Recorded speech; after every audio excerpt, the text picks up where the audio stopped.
I've had it awful good, and we just got over there. When the Battle of the Bulge, we were in England, and we were all older men, and that were in the service 3 and 4 years. And why come we didn't get thrown over there, although you never know what the government's going to do, and you sure didn't know what in the service what they were going to do, because they took young medics and cooks and threw them into the infantry on the Battle of the Bulge. But we got hung up there just a little bit because we needed trucks. It was anti-aircraft, and we needed a lot of trucks. And then we went across the channel there. We got our trucks after the Battle of the Bulge cooled down a little bit, and then we got into southern Germany there. So we weren't in it that long, but we were in it long enough to know what it was all about. When you hear the rifle firing around you and artillery shells going off, and you see the dead Germans laying out. I never seen a dead American. They had them all picked out. But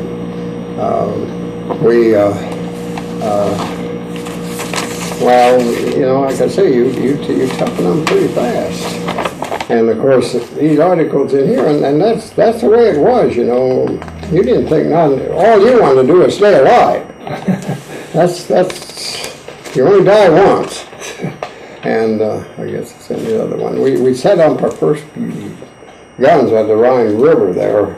We went to Alsace-Lorraine. That's the wine country of Germany. It's just in a different one where it shows the pontoon bridge crossing the Rhine. And then we got to the Rhine River and then all through that southern part of Germany. But see, I was overseas twice. I got drafted in July of '41, and then war broke out. Of course, that I explained in there. And then, of course, we went to New Orleans, and we didn't know where we was going, but they dumped us off in Jamaica. And I was in Jamaica 14 months, and I covered that island back and forth. Well, there were lots of rum in Jamaica. And Germans, there's lots of Germans down in them islands and off of South America, and they were sinking all the ships. And even though I came from Mackley, I'm not a drinking man. Oh, I can take a drink, and I can drink a beer, and I can go 6 months without one. But, so I did a lot of driving in Jamaica, and because the guys were having too many accidents, and taking off with a drink off somewhere to drink rum or shack up or something, and the officer would come out and they would drive with me. Well, no, that's the piece I wanted there. Yeah, and then of course you get a few of them letters like that going back to your commanding outfit. So I got attached to headquarters outfit, and then all I had to do was drive. Of course, sometimes I wouldn't get back till, well, I didn't know when I'd be getting back, real late at night. And I didn't stand roll call or anything because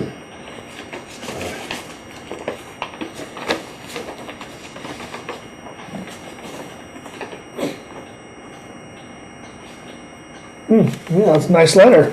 And, well, here's a map of Jamaica that I had, because I covered the islands, you know, they aren't so big, 40 miles and across the narrowest part here. And here's where we were stationed in Kingston over here, and here's where I'd go up. I was driving a refrigerator truck some too to get milk, and this was up in the mountains there by an Englishman. I've got pictures of that too. And but we were here 14 months, and I covered that island. Here's Montego Bay over in here, and it's a restricted map, but I got it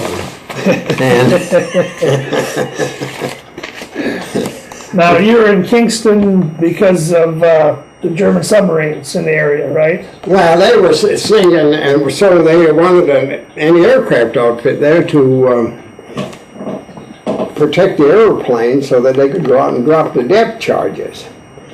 And of course then I got to be driving. Well, then we were there 14 months, Well, then the outfit was going to leave. The war was kind of working off into Africa.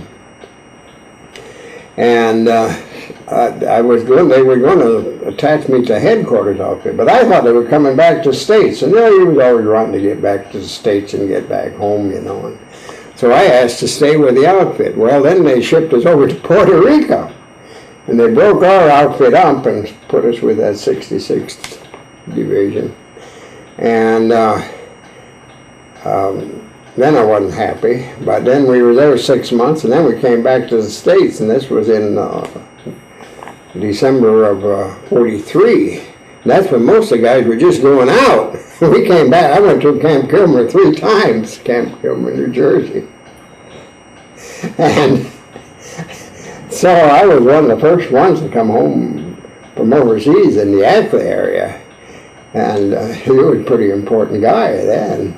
And yeah, I remember Rube Shields coming up. Well, he says, Reuben, is that the way the Army's going to work it now? He says, is you going to get to come home after you're gone that long? And I said, well, you know, anybody's guess would be as good as, you didn't know what this service was. Well, we still don't know what the government's going to be doing, you know. And, well, then we got shipped overseas again in 44, and of course then we went to England and got into France, and then of course I was a high point man. I was overseas enough and had enough points, and so then I got separated after the war ended. Of course, I believe I had that all in there. But I drove over 100,000 miles while I was in the service, so that was, I seen a lot. Yeah, let's talk about when you went over to Europe then. Where did you first land when you got over there? Well, England. What part of England? It was in the southern end there. We wasn't all that far from London, and I got to London twice there. But then we were there over Christmas, but then as soon as we could get trucks, then we went over to Le Havre, France, and across France and into Germany. But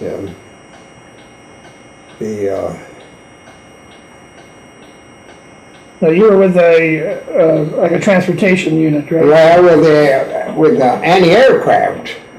But then we had them scattered around. We had so many guns, you know, scattered around in different places. And then in the end there, why, when the war came to the end, well, you didn't have to fire much. One time a plane flew over, because the Americans had the skies full of planes and they didn't want Americans shot down, over the Rhine River, and he opened a machine gun up on that pontoon bridge. And one of the guys he opened up with what they call the M41, that's where you had 4 50 caliber machine guns synchronized.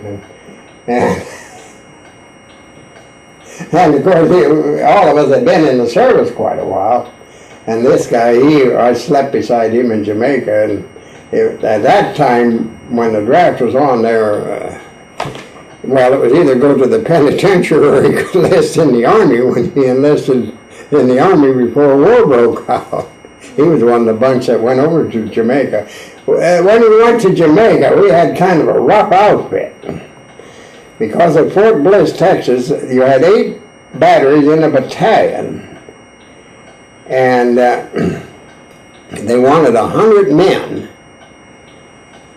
And so our captain, our first sergeant, and our mess sergeant, and a motor pool sergeant, and another friend of mine from Texas that had been sick when his outfit went out shipped out earlier, and he wanted to get out of El Paso, because in eastern Texas they hate West Texas, and the West Texans hate the East Texans, and it's, well, he didn't like that sand over there, that desert area, and so I think he kind of volunteered for me too, and he wanted to get out of there. But then the other 7 batteries, they gave us their men that were kind of hard to handle. And at that time, they drafted up to 38 when the draft started. Then they thought, well, 38's pretty old. Well, when you're 20 and somebody's 38, I was 24, but and somebody's 35, well, they're a pretty old person. And, you know, that's the way it works. And so then they started going to discharge them. Well, some of them got home, and some of them didn't even get home. They were just ready to be discharged when the war broke out, and then everybody was in for the duration. I was counting the months when my year would be up. And so they were a little hard to handle, and then if they had anybody in their outfit that was a little hard to handle, we got them too with that 100.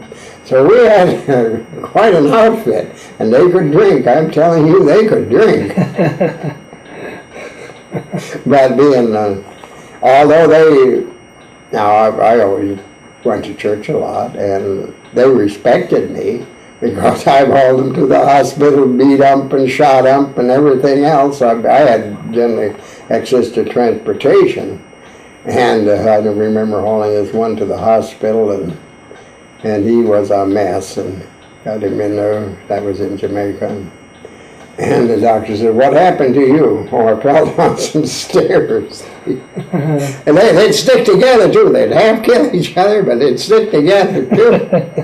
The doctor looked over at me and he said, "What do you think?" I said, "What do you think?" I said, "I think I know what happened." Well, I knew what happened. He said, "I do too." And that's the way it was, but it still stick together too.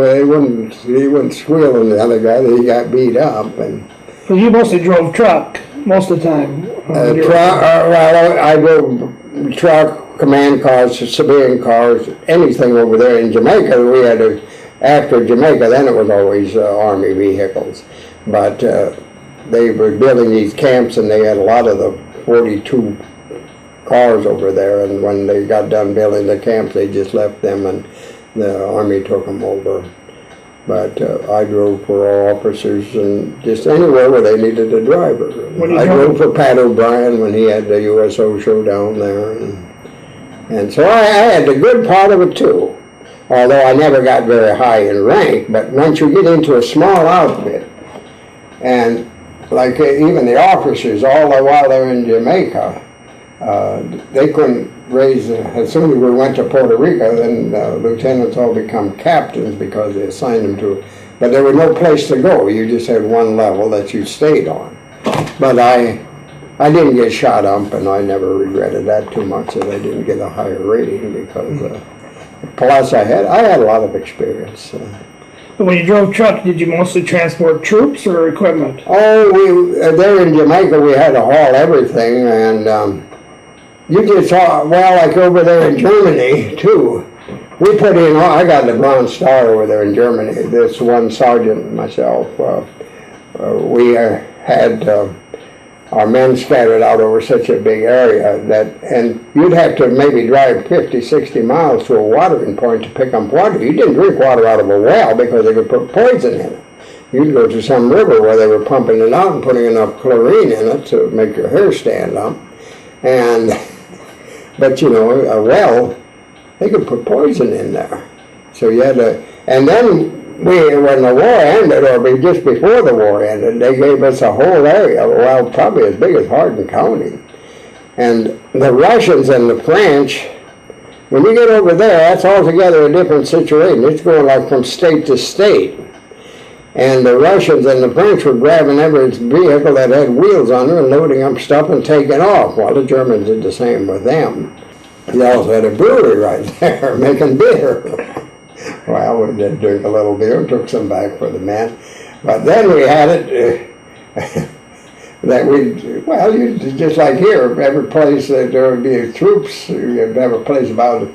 So we'd take off in the morning and take them food and their mail, and well, these guys had the gas dump, the Americans, and doctors, if they could get fuel there. But they soon learned them doctors, if they didn't bring them something to drink, they wouldn't get any fuel. And we had all kinds of ammunition, German guns and ammunition. And we had lots of target practice shooting up, and then you're cooking in a smaller group. And a lot of times we'd leave off in the morning and maybe it'd be 2, 3 o'clock, and when we'd be getting back, and the Sergeant O'Leary, of course, and you never knew, you know, and you only die one time. And he'd be sitting there, he had this my tommy gun, and he had that thing cocked. If anything would have moved, he would have shot him, because we'd have to drive through some kind of wooded area. The funny part of it, well, he was an outstanding soldier. When there was ever trouble, it was him, and then, of course, I was the driver, so I always got in on that, as I drove. And the officers said they were having a little trouble with the men, because the men were all grabbing Volkswagens and BMWs and Mercedes, and when the war ended. And they said, Sergeant O'Leary, we want to keep you back here to help us keep these men under control. And of course he would keep them under control if he had to fight them down to the last inch. And I seen him do that too. And somebody else would go along with Muller to deliver these supplies around. And he looked up at that officer and he says, hell, I've been in this damn thing 4 years and I'm having more fun than I ever had. He said, I'm going along, keep going along with Muller. He said, you guys can take care of him. That's just, but he was so highly thought of by the higher officers that our officers didn't dare to do anything to him, because then the other higher officers would chew them out again, you see. So he had a lot of clout for a sergeant. Oh, he did. He had a lot of clout, but he could handle the men. When it got too tough with the officers, it was O'Leary that was the one that straightened things out. You mentioned your Bronze Star. What was that for again? Well, we were putting in there after we got in there. We put in 14 and 16-hour days. Because we had these guns scattered out, we had to get food to them, we had to get water to them, and we had to keep them supplied. And there were days I was awful darn tired, but they gave so many Bronze Stars. I've got that letter to somewhere to our outfit and to certain ones, and this O'Leary got one too, and to some of us that did a little more duty than what the other ones did, and that's. So you transported supplies to these gun emplacements? Yeah. Mm-hmm. And then, of course, after the war, too, I got pictures of that. Then we hauled Russians, slave laborers, to Mannheim, Germany, and then they delouse them and send them back to Russia. I've got pictures of that where we're in convoy. You just go haul them like, I'll go get another load. And I've got pictures of that too there that I took. I got a hold of a camera over there in Germany, and you know, they had them, and well, there's pictures in there. You know, they'd have a row of garden stuff from here to Hensing's, and then people had, well, there's a picture in there where they're down on their knees just going across there, you know. Russian laborers forced to. And they could, could do that too, because they were used to it. They could stand on their back and go down there weeding a row from here to halfway to Hensing's and not even get back up. They were pretty well built, them Russians. And my wife's gone, so I'm telling you stories now, because these are true though. And one guy always says, he said, they're built like a brick shit out of brick missing. And they were pretty well built. And one of our guys, he thought the Russians didn't look so bad, them women. So he got kind of half snooted up and went over there. Thought he was going to make up to one of them gals. And she wasn't ready to be made up to that night anyhow. And she took him and tossed him out the second-story window. And he was walking around with a darn sore back for him. But this is on the lighter side of it too, you see. And my memory is good yet. I'm a historian too of that Ackley area. I can connect everybody back, well, even your relation, I can connect that up to the Blickers and the Heitlands and... Oh, really? And, well, this old Hoinga that raised my mother, he came in there in the 1860, and he'd always be talking about this stuff, and I'm a great on the history of that Ackley area. Well, we may want to talk about that a little later on, too. Well, and he was a great guy for writing down things. Now, yeah, we're probably, if you're interested in history, now there's no barn over there, we took some lumber out of it. But just to show you, what stuff cost, this barn was built in 1893. Here's 100 2x6s, 14 feet long, cost $14. So that's 14 cents a piece or a penny a foot. Mm-hmm. And that old barn still stands. I'll take it down to the basement after a bit, or I could do it now too. And then, well, 8x8s, there's 8x8s in there, 30 feet long.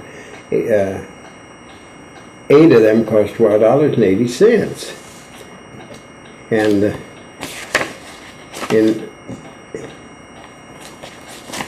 in reference to that,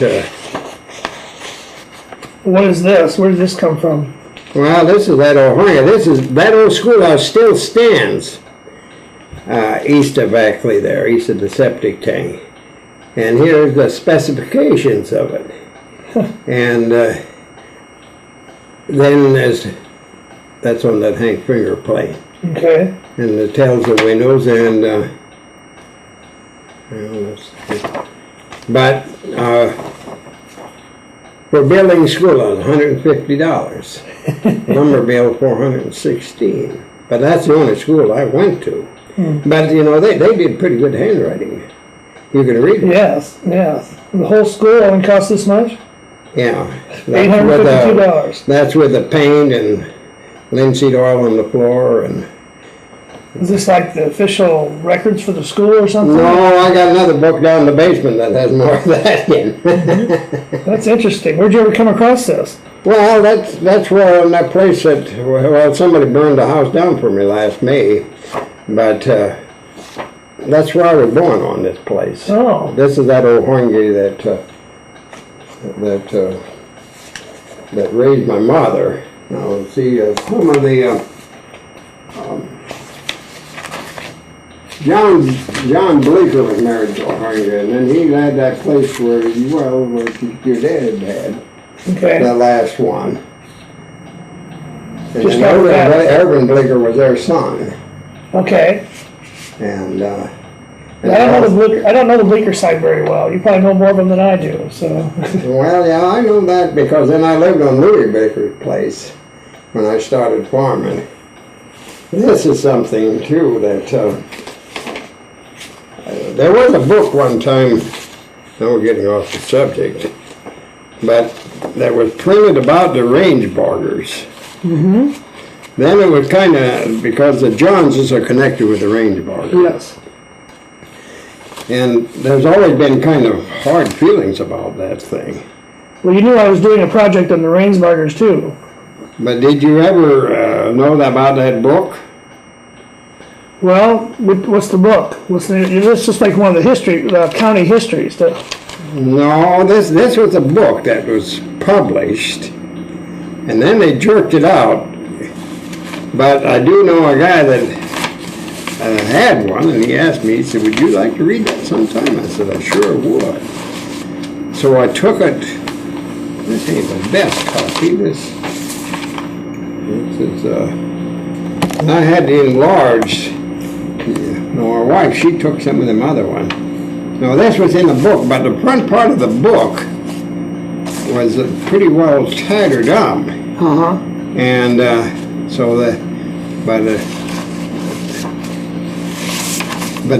well, this guy's dad got a hold of this book one time. He on the sale, there was a bunch of books, and he bought them, and that book happened to be in there. Uh-huh.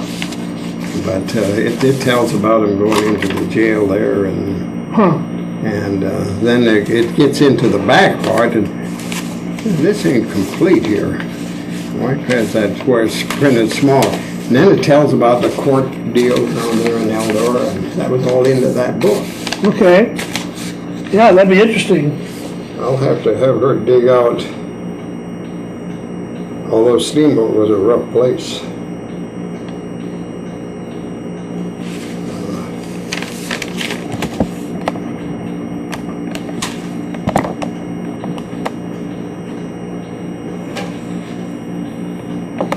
Well, you said you saw some dead Germans at, when you were taking the supplies to the gun placements. You saw dead Yeah, Germans? they were just laying out all over. Of course, you know, if there's a dead pig on the yard, you won't drive over it either, and so you turn all around and then it got into this time of the year, and they started to pop up. Just a little later, there wasn't frost in the ground over there in that southern part of Germany. Germany's a nice climate, you know, and especially where we were. And so, well, they just, some of the guys that weren't doing too much, they'd dig a hole and put a piece of telephone wire on them. Some guys, they go through their pockets. Some guys don't do anything, you know, and pull them back in there like you'd buried a pig already or something, you know, and throw a little dirt on top of them. Maybe if there was an old German rifle laying around there, stick that down there so they never knew where they got buried. And but I'd never seen a dead American. They had them all picked up. And That was towards the very end of the war, right? yeah, that was, it was, they were moving back pretty fast. The Germans were moving back pretty fast. Tell me about going into the houses and you know, staying in these houses, and you found some souvenirs there. What, like, why don't you tell me about this one right here? Well, you'd go in there, and of course, if they locked a house up, or if they locked anything up, that was the wrong thing to do, because the guys would just break it open, because they figured there was something of value in there. So they were best off if they just let it, because you'd snoop through it anyhow. But if they locked a drawer up or a door up, or they'd bust it down to get into it and see what was in there. And of course, the Americans were always looking for liquor. I knew one guy that he got the Silver Star, and he says, I wasn't looking. He ran into a bunch of Germans, and he reported them back. He says, I wasn't looking for Germans. He says, I was looking for liquor and trying to find something to drink. And he said, I got the Silver Star out of it. But yeah, we just tell them to move out, and you'd move in. And that was maybe one night, and maybe then you'd move on again. Maybe you'd be there for a week. But like I say, after you've been sleeping on the ground and anywhere where you could kind of curl up, why, them beds were pretty nice. One of them in German, why, she knew we'd probably use her bed, and I couldn't figure out what she was trying to say. Finally, I got it figured out. But I see, this is in Bavaria. Low German didn't mean anything over there, because it was either all High German. And she didn't want, if we were going to use her bed, we shouldn't go in with our shoes on. What is this? Some kind of paperweight? Yeah, a paperweight. But then it had the swastika on. Hmm? Now, I will show you some real, but I don't want you to be telling people, because I don't tell too many people that I have this. But I'm going to take you down and show you some of the guns that I got. Okay. And now, I'm not the best breed. Huh. I made every piece of that. That's a nice one too. Now, Both this is beautiful clocks. bigger than the other one, but that's as big as I could make it to get it out of the basement to get it up here. And Yeah, that's really nice. And like I made this chest. My wife, she spotted these drawers one time, and so I made a chest around the drawers, and I made them little winding clocks over there. And then we had this here little old chest of drawers. And so I made that wider so I could, this is my own walnut again, and I built this secretary on top of the, my wife wanted a secretary, and I made them there. Is that a picture of you there? This is, over there in the uniform? oh, yeah, yeah. That's my baby picture. And here last year, I'm going to take a picture of your uniform picture there. that was taken in 1942. Okay. And then, well, we like our walnut furniture. We're great for antiques. I see that.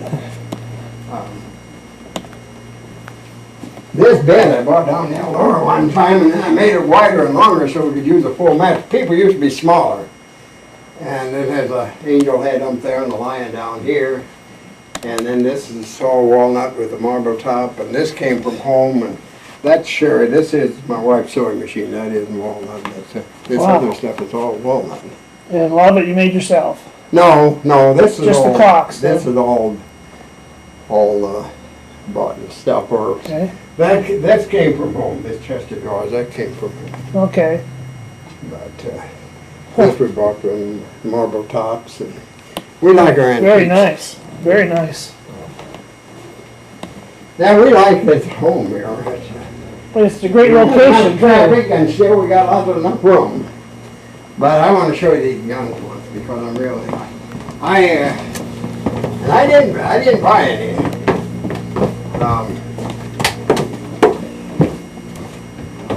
I'm messing around now again, making some shelves down here. So.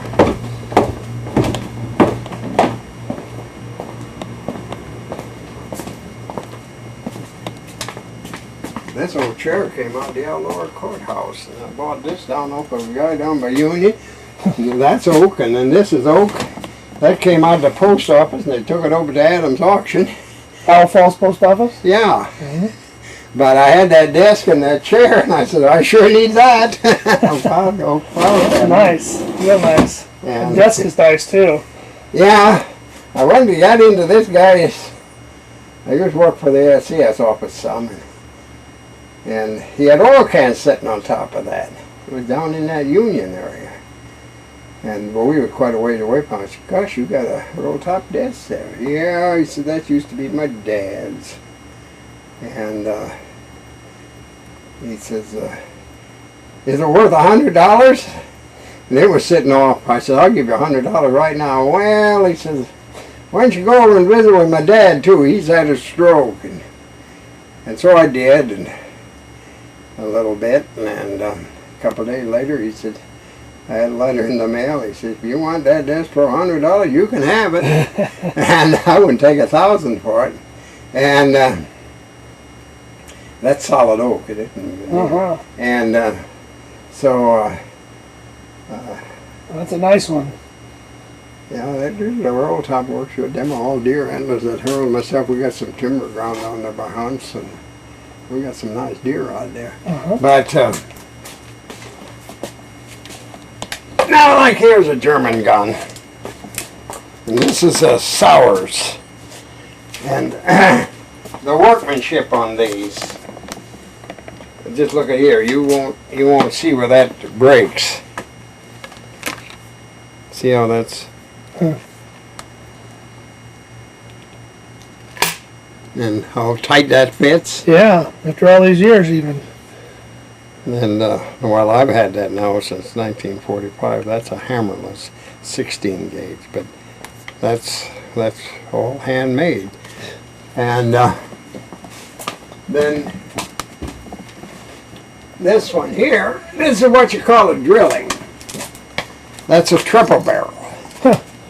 Now these are very, very scarce because they still make them over there, but they would cost you probably $4,000 or $5,000. And But this one had a lot of fancy engravings on.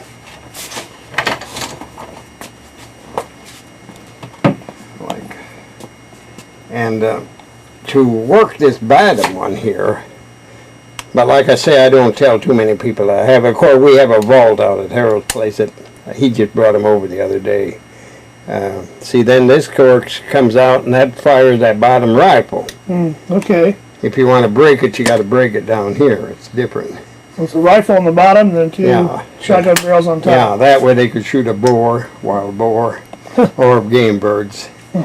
And but there was a few of these I got back, and I went to a gun show years ago up at Clear Lake, and they had one there, and they won $400 for it. And well, Harold, when he was a little kid, he used to take the old fellow. I said, we got to start taking better care of it. You won't see one on the gun show now anymore because they're all in the hands of the real collectors and go for big money. And yeah, and you just don't see them no more. But on the gun magazines, they'd ask $3,000 or so more for them like this. And that's a German 22. And like this one here, this is a Mannlicher Schoner. Well, we got into a castle over there.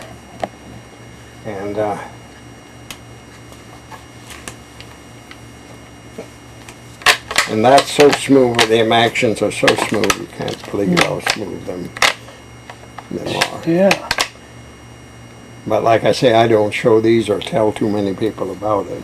Is this the kind of gun that Oswald used to kill Kennedy? No, he just had a cheap gun that was a Russian. But no, this is a high-priced gun. Most of that stuff was handmade, you know. And this was, well, these guns now, they're all getting age on them, and they were all handmade. And but we got into a castle over there, and that's where we got some of them better guns. And then they were supposed to turn them all in on their cameras too. Well, then what they did after they turned them in, the government of the United States, they just piled them up and ran over them and busted them up. But I did get these home. I sent them home by parcel post out of Germany. I should have got more of them home, but then the postal department closed them. They were getting too many boxes. But I had the truck. I could have carried them along a while. I should have got more of them home. So they're supposed to turn them in. Who was supposed to turn them in? The Germans? The Germans, they weren't supposed to have any guns left. Now this one here, this is a real prize too. This was custom made. It's a 22, but you break it like that, and but it was custom made. All handmade.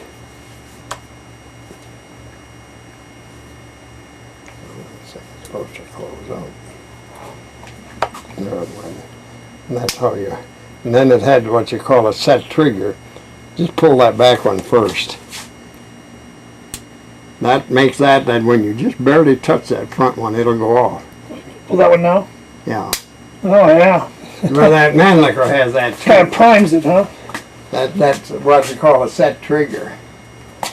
But like I say, I don't show these to too many people no more, or I don't want too many people to know that I even have them. Is that an M1 up there?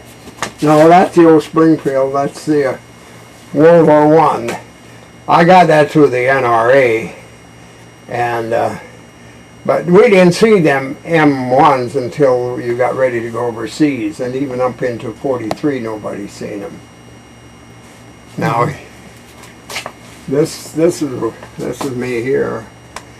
This old cow was our pet cow, and we all learned to milk that. And this was my mother, and this is my half brother. And that's my mother, and that's my sister Lucille, and this is me here. I'm a great guy for tinkering. Now, where was your home place? Well, southeast of Ackley.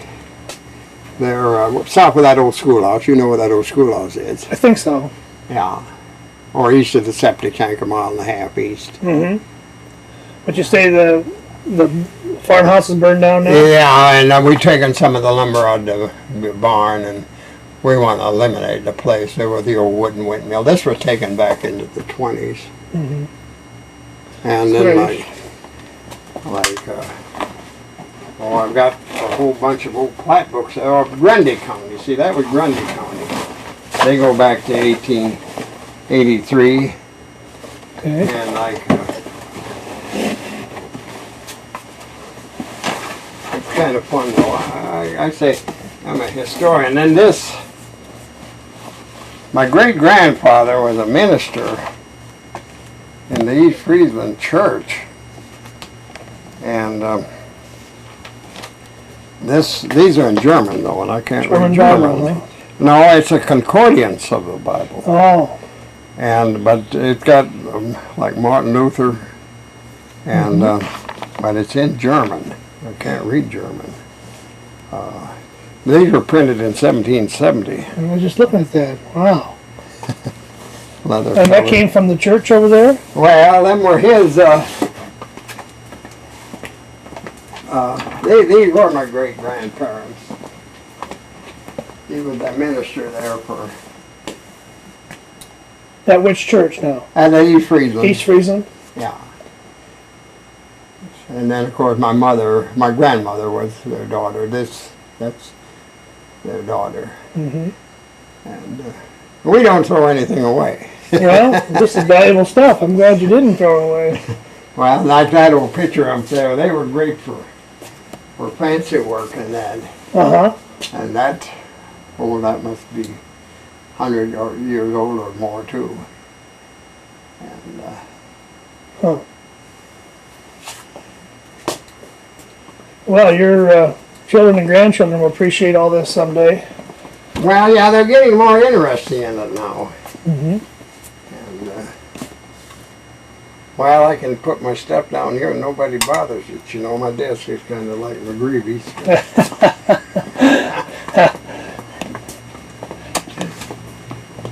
But this don't tell anybody. No, I'll keep that to myself. Because Very interesting, though. they're high quality.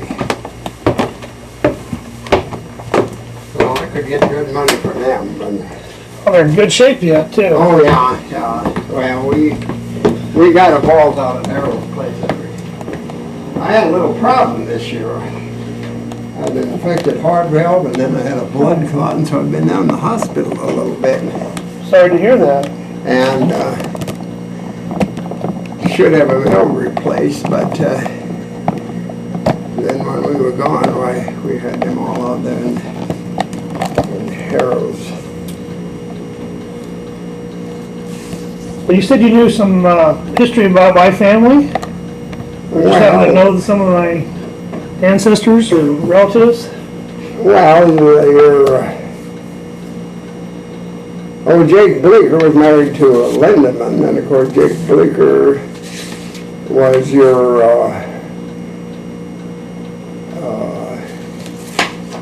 well, Henry Heitland was married to a Bleecker. Right. And Herman Heitland was too. Right, they're married to sisters. Yeah. And of course then the Heitlands again,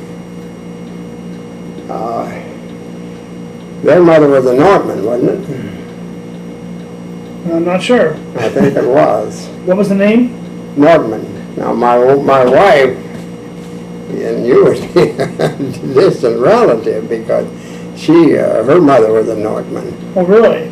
And You mean back in Germany? well, Because my I was always asking people. The Heitlands really were up northwest further before they came back there, weren't they? Well, my grandfather, Henry, his brother Herman, both came from Germany to the Ackley area to work on farms. But there are a lot of Heitlands up in Buffalo Center, Iowa. Didn't they kind of live up there too, though, at one time, a little bit? Maybe just briefly, but for the most part. And then, of course, like Mrs. Punkeese's mother, she was a sister to them. Mhm. And, but I think their mother, again, was a Nortman. Could be. Yeah, the older Heitlands. And then, of course, the Bleekers, there was, well, there was Jake and John and Ben and of the older ones. But that Bernard Bleeker, the old one, he died quite young. He's buried at Oakwood Cemetery there. And then Mrs. Ben Hoinge, she was a Bleeker too. There was only one girl in the Bleeker family. Okay. The rest of them were boys. And but then Irvin Bleeker, he married Hoinge again. Or I mean, John Bleeker, he married Hoinge again, and then he sold that farm. He had that farm there which your mother has now, and he had that one where Cord Jansen had there. I used to live on there before we moved down here. And then they went into the banking business. He started Irvin into the banking business with Rath Bank. Oh. And then he was an insurance salesman. That's John Bleeker. People used to retire earlier too. They didn't. Well, Foreman was hard work, and well, Ben Hoinge too. There, he had that place. That was the Hoinges came in there where Paul Viardi lives, and then he was only about 40 when he went to town. Of course, he was married to Lizzie Bleeker. And then this old Mrs. Bleeker, at one time, she lived down there where, you know, where Bill Weber's place used to be. Yeah. Well, it's gone now, but there used to be a house raised with Jansen. He was telling me that down there by that little creek in the corner of there was when John Bleeker had that farm, and she lived there then for a while. This old Mrs. Bleeker.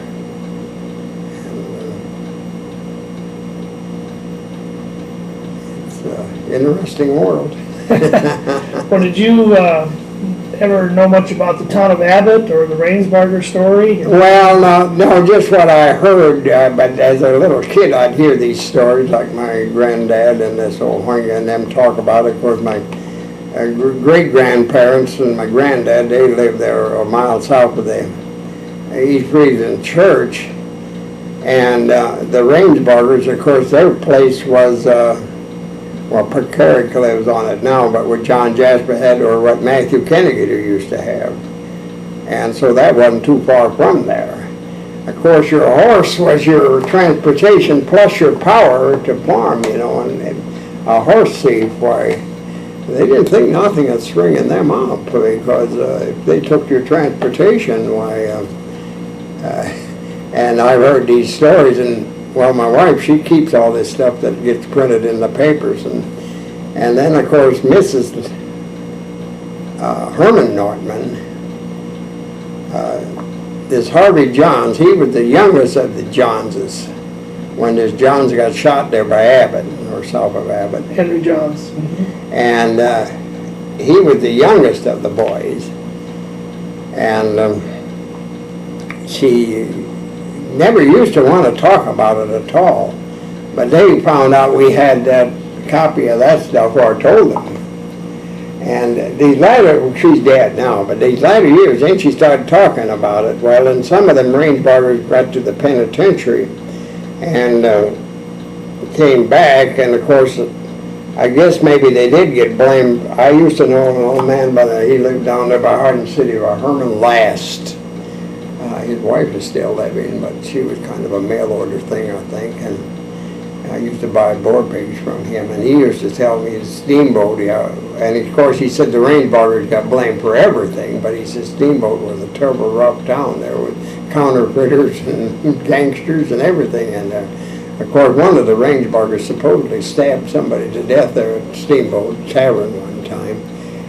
But then some of them older Johnses, I guess they weren't a whole lot better. I've been told that too. Like Roy Johns's dad was one of the older ones. And, and so, my wife, she has quite a, I don't know where she's got that, but she has a lot of the articles in the I'd like to paper. see those sometime. And yeah, she'd show them to you if she can find them. Yeah. Yeah, because I'm We doing got some an research. upstairs here too, and we got stuff piled up there too. And, but, of course, when they broke that jail down, that explains some of that in there. This ain't the best part of that. They took the pages and they split them. I don't know, I just ran across that the other day when I was looking for some of this other stuff. And, So do you think that the Rainsburgers were guilty or not? oh yeah, they were in a lot of that stuff. They probably weren't guilty of everything, but once they broke into that jail and shot them, that one, I guess they shot, wasn't it? Or was They shot it two. two of them? You know, that quieted things down. People get scared in a hurry.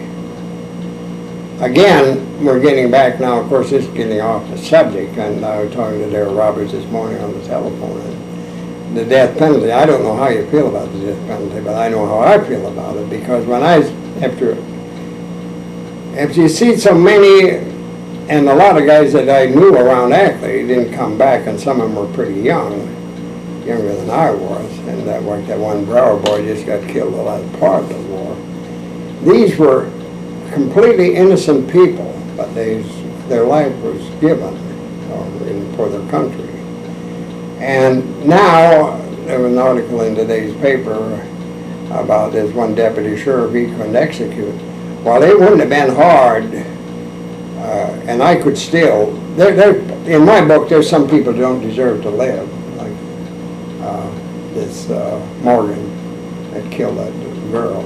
I understand that he has an aunt over there in Cleveland area. Really? Didn't know that. Well, that's what was floating around a little bit, that Bob Regan's wife was his aunt. Now, did you ever hear that? No, I hadn't heard that before. I know she came away from here, but I don't know really where she came from.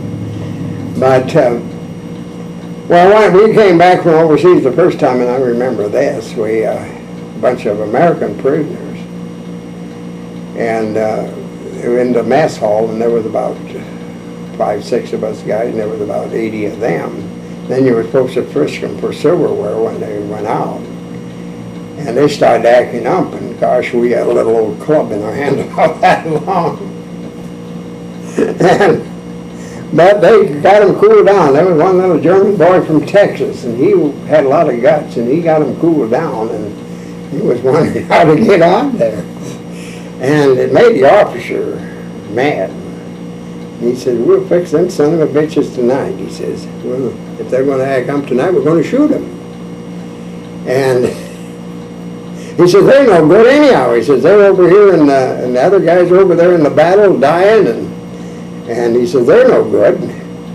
And so come evening, why, he got a bunch of us guys and had us load the rifle. And he said, "If I give orders to shoot," he says, "shoot, or I'll have you court-martialed." And they were just like they could smell it. They were just as meek, or they went in there and behaved themselves 100%, because he would have given the orders to shoot. And of course, well, like when I went in the Army there, if you ever, I didn't get in on much of that because I got to driving, but if you were guarding American prisoners, you'd have the rifle and you'd have the ammunition, and they'd tell you, "Now if you leave one of them escape, you'll do their time." And they'd tell it to them loud enough that they could hear it. And they never tried to escape, because if you shot one, what the procedure was then, they'd give you a court-martial, fine you $1, and give you a carton of cigarettes. Of course, I never smoked, but they'd still give you a carton of cigarettes. Then it was a closed case. Okay. And they were expendable. And, Apparently. it's a different world today.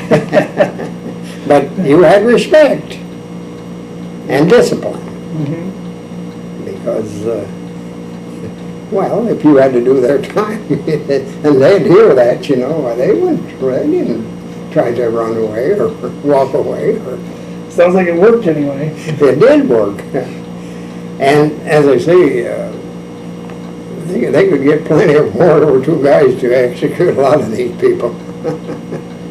I'm quite religious. And I've studied the Bible and that quite a little bit too. But I just feel that there are some people that don't deserve to live with some of the things they do in our society. And that's my feeling.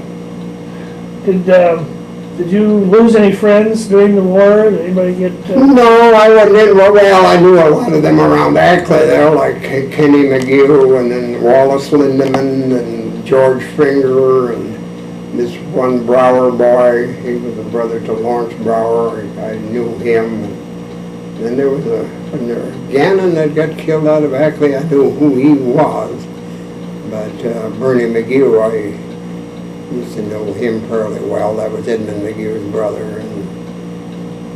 But that little East Friesland, St. Peter's Church over there, see, they lost Wallace Lindeman, George Finger, and a Gelder that worked over in that area. Gelder, I knew him pretty well. He'd go to that church some too. He worked for some of them people in that area. And that Cruz, that Leroy Cruz's brother, he was in the Navy, I think. They lost 4 of them. Now, the West Friesland Church, where I went to before I went to the service, they never lost to any of them, and we had quite a few of them that went in ahead of World War I, Lester Niemeyer, Luke Spencer, myself, but that's the way the thing goes, you know. If you Lester Niemeyer, he was with that 34th Division. He went through a lot of the fighting up through Africa and Italy and Germany and. Lester Niemeyer? Yeah. Is he still living? Oh yeah. But in Ackley? Well, yeah, he lives on the old home place of the. Well, I think years ago that was your wife now was an actress. See, I know all these people. Yeah, you do. And I think that place where Lester lived on used to be an Apicus place. The Apicus had lots of land there in that Austinville, south of Austinville. So he's over by Austinville area. Yeah, it's, well, you know, there's a road when you go into Austinville, you go north of where Charles Oman used to live, then there's a road that goes west. Mm-hmm. And, well, then one of the Apicus that used to haul gas had to build a new house on the north side of the road. See, what was his name yet? First name? I just know the home place is about that location, just, you know, west of the. Well, south of Austin. Between the 2 curves there. Yeah, and then on the north side of the road, that's where Lester Niemeyer lives. Yeah, they used to run the Presbyterian home at one time. He married that. He's got a log house in Applington, but his mother was a Harkin, and but that's where he lives. Okay. That 34th Division now, you talk with Harry Lown, he was in that, you know, and Burl Jones was in that, and Heiko Euben, but he's dead now, he was in on that, and although I got, those that got drafted into earlier, they went into that 34th Division. I guess that was full. The Army said, we'll place you where you're best suited, but they place you wherever they needed men. That's where you, and because right at that time, everybody that went into the service, we all got to be anti-aircraft guys, unless you was a carpenter, and then you got pushed into the engineers. And, but that's the way the Army worked, or service works. Mm-hmm. Can I see some more of your souvenirs here again? Oh, yeah. I didn't get a good look at them before. Let's go right ahead. I'm going to dig through a little more of this stuff here.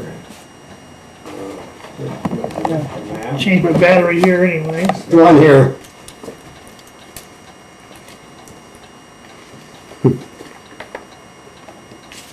This is that O'Leary that was such a good soldier, yeah, that when there was trouble, he'd straighten it out. Well, he was the oldest of an Irish family, and his his brothers, they got into rougher fighting than what he was getting into, and he never quite. And then here's a bunch of trucks, and this was them all different pictures. There's another picture of it.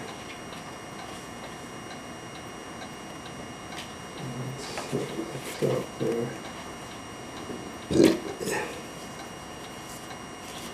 These aren't too good. I always liked architecture too, and then big buildings. It's too bad that a lot of the big churches and that are destroyed. Yeah. I see where they're building something back now. Here's one of the Russian gals. Here's another. Here we're hauling more Russians.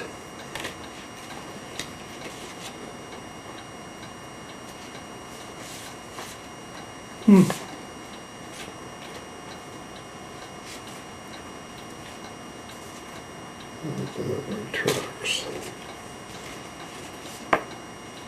Yeah, here we're hauling more Russians again.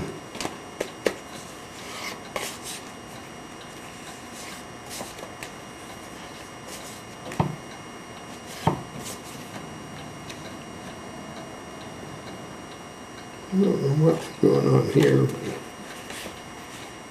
I took a picture of some planes flying. They were great. You know, they didn't waste anything over there.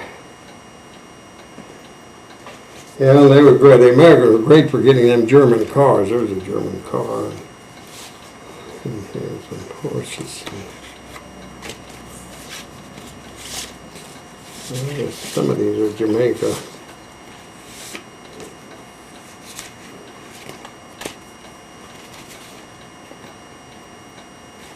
This was up on a hill there, and took that out of some of that. The Black Forest area is a pretty area. Very beautiful. One guy said it's just like a big honor campus. Yeah, I read that in your notes here. You understand? See, then they'd catch all the liquid from the manure and put in them. I was got standing out in front of there, and here we're making hay again. This was the guy I think volunteered for me to go overseas, but I tried to get in touch with him. I don't know if he died or what. Tried calling him, and I tried.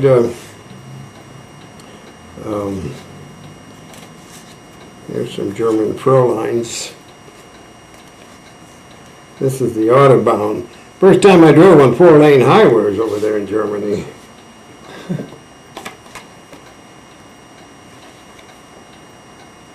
There's that plane up in the sky. Another picture of myself. And of course they were telling us there was no religion, but you know, when we got over there, the churches were still going and the church bells ringing. Even while the war was still on. Yes. You know, there can be a lot of propaganda. On both sides, huh? Yeah, sure. They had you believing that there wasn't nothing, you know, left there and the people were all, but no.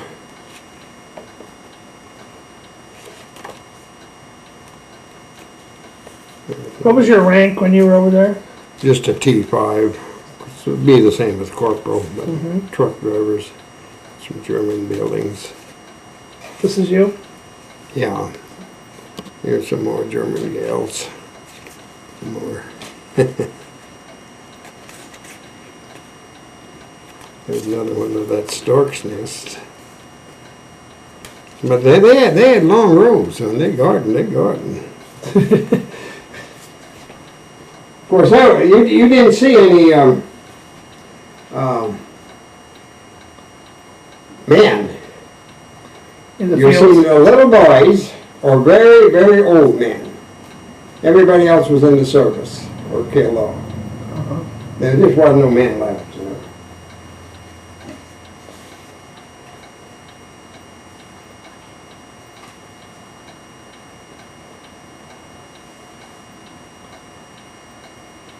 Chow time.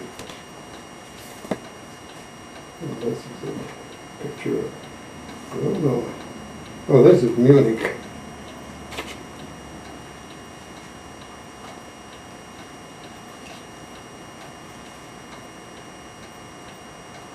This is another one we're loading up them Russians.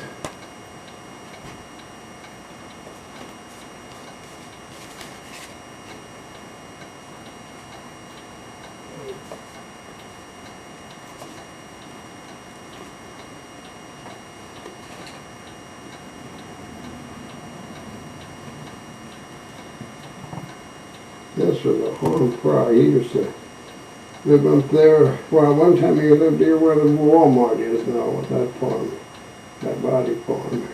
He came from the Bradford area. Oh, yeah?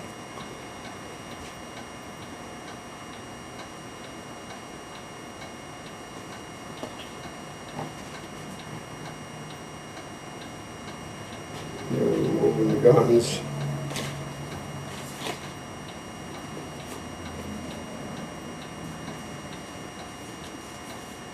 Now this is one of the security police. I got the helmet on. This is Peter Campbell.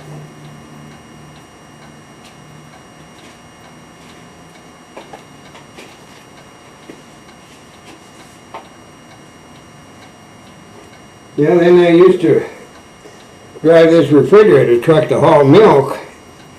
And then I'd go over to Goat Island with it, put it on a barge and take it over to Goat Island to the troops over there. Down in Jamaica. Yeah, and then well, I had excess to milk. The old dairy guy would always give me extra milk. And so hey, I'm a great milk lover, and so I could drink a quart of milk whenever I wanted to. And take ice cream and that, and oh, and I'd put it on that barge and go over there and take a half gallon of ice cream and eat ice cream. The cows didn't want to come very good.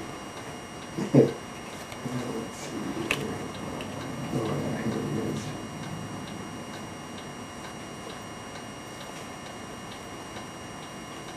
This was the Englishman that had the dairy over there. Of course, I'd go up there and it was nice and cool, and orange trees and lemons and that all just growing out in the pastures, you know, and he'd suck oranges. And here he is too. This was his daughter, and that happened to be a guy that went along one time. Well, getting back to that milk truck, why, that was a little top heavy, and of course it was real curvy.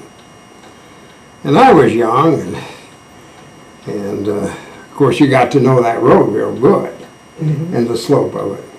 And these guys said, well, sometimes on Sunday or that, can we go along up there? It was nice and cool up there compared to where we was in Jamaica. That was lower, and every night you had to put your mosquito net out.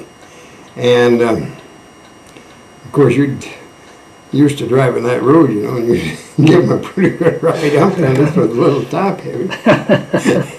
But, you know, you got used to driving it. Sure, and, yeah. And used to the curves. I was wondering what I did with this. I got sometimes printed too much stuff. Yeah, quite a bit. A good picture of your flag there, too. Well, it's not, it's just a banner. Banner? That's what it, but it had the swastika on it. Never been washed. Huh. Was that hanging up when you got it, or was it packed away somewhere? Well, I got it out of a house, and never did anything to it. It's never been washed since we got it. But I wanted to get that swastika home. Yeah, well, that's a nice item. And That's nice.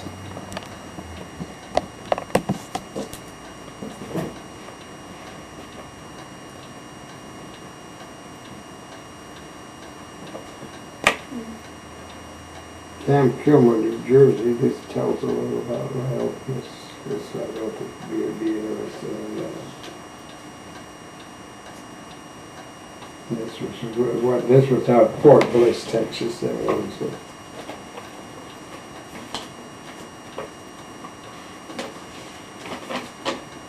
in the city man. See here, are these belt buckles? Yeah, them are belt buckles.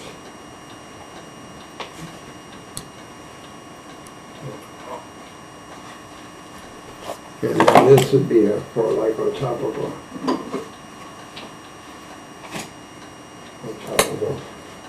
pole or something. But that stuff with them swastikas on, why I had a knife down in the basement that had it on too. What'd you say this would be for? Oh, on top of a flagpole or something, there's a hole in there.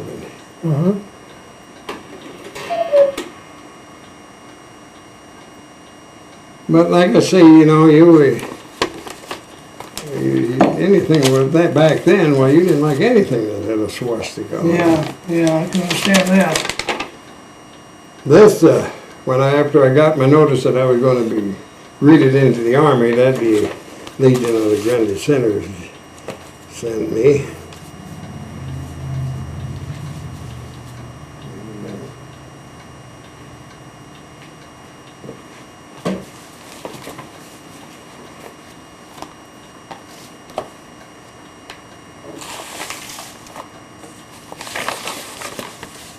I think you'd find these very interesting to read.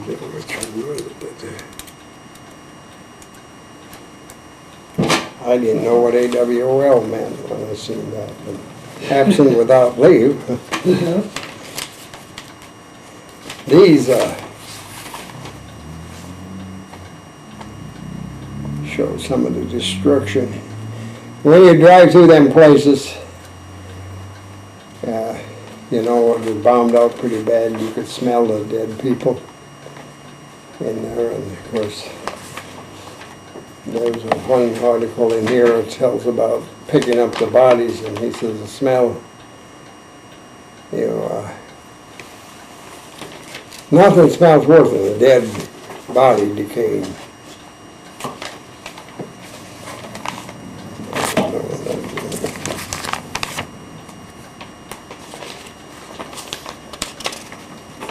Well, I've got a question to ask you. Okay. Don't I have more stuff than most of them? Yes, you do. Yes, you do. That's the one that got a real good article in about the war coming to an end with Germany. And it tells about, well, we got with that to the south there by that Rhine River.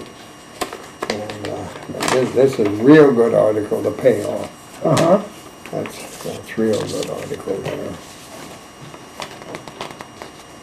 And of course, I always had to have some humor with it to kind of lift your spirits up a little bit. And,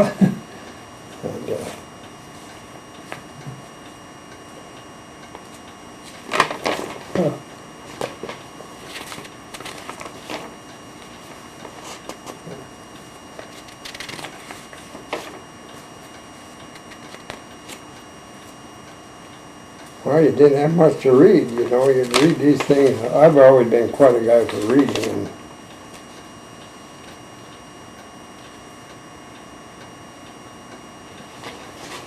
well, Was this magazine pretty popular among the anything to read. Well, the Grundy Register used to send Grundy people from Grundy County, and somebody else would get a paper from home. You'd read their paper, and they'd read yours, and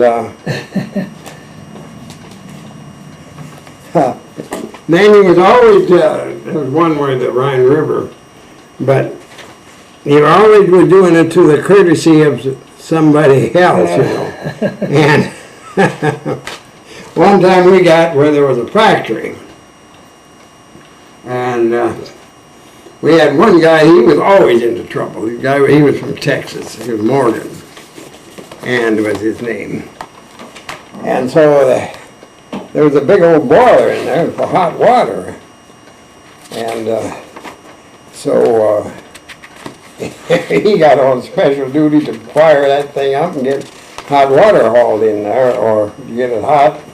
And it was my job to go out with my truck and pick up these guys and bring them in there for a good hot shower or shower. hadn't had a shower for a couple of weeks, why, or a bath, why, felt pretty good, you know. And I came back there, and he had painted a sign, "You are now taking a bath with the courtesy of Morgan and Muller."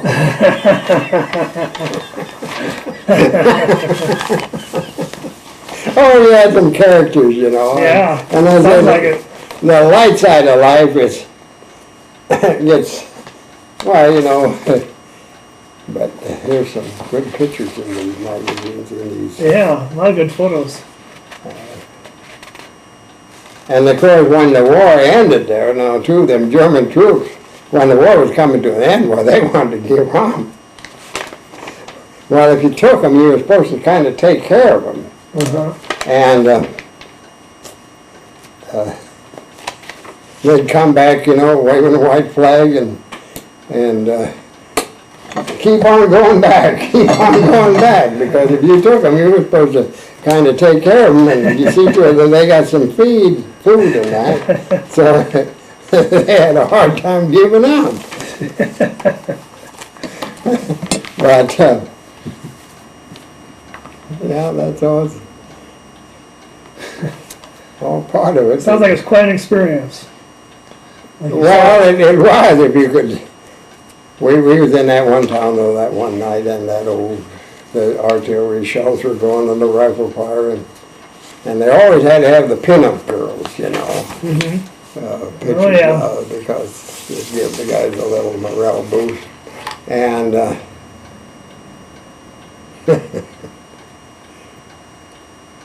but the old sad sack, them were always good too. Let's see.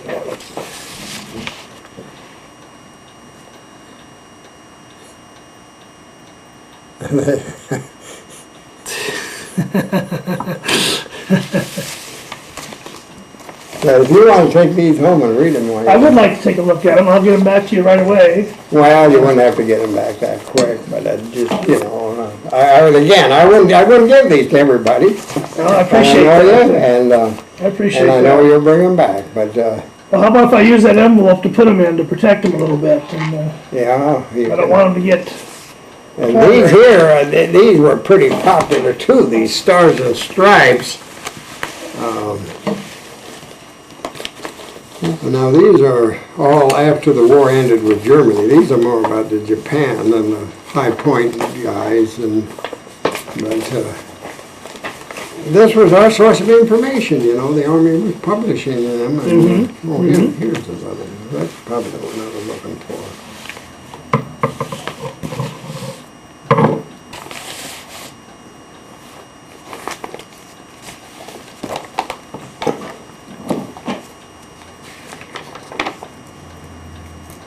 No, I'm kind of proud of what of course, well, like I got this shop full of stuff that,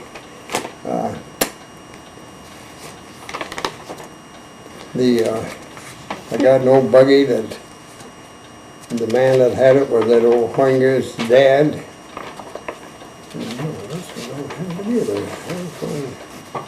And after he died, it got put up on top of the corn crib there, and nobody dared to use it until my mother died. My mother was kind of a strange person. She was a Folkers, but she was raised by an uncle and aunt. And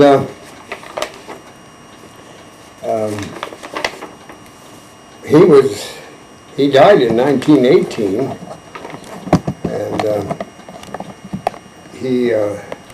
it was his town buggy. And What's a town buggy? well, he lived in town, so the wheels it never got used all that much. He got the original top on, yeah, but he was born in 1824 and he died in 1918. There's kind of a cute one too here.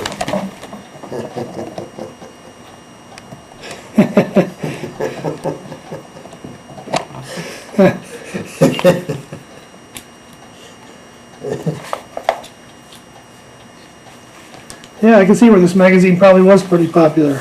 Oh, yeah, well, anything to read. Like I say, if somebody got a paper from home, why, everybody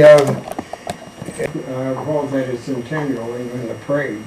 A horse hurt his leg, and I haven't had a horse now for years. But like these wheels, I took the paint off them, these were 50, but they're in real good shape. If you use the buggy when the ground was froze, the wheels chewed out a lot on them. Uh-huh. Well, I'd take these outside next summer, I can roll them out. You can get a lot better pictures of them. They both still work though, huh? They would Oh yeah, they're in real good shape. One guy who stopped in the other day was running for one selling no. like they're in pretty good shape. Oh, they are. They were. Now, how old are they? Well, this one was patented in 1880s. And I can say the other man that had that one, he moved to town Eckley though then, and that was his buggy after his first wife died. And but he was born in 1824, and he died in 1918. He got to be an old man. And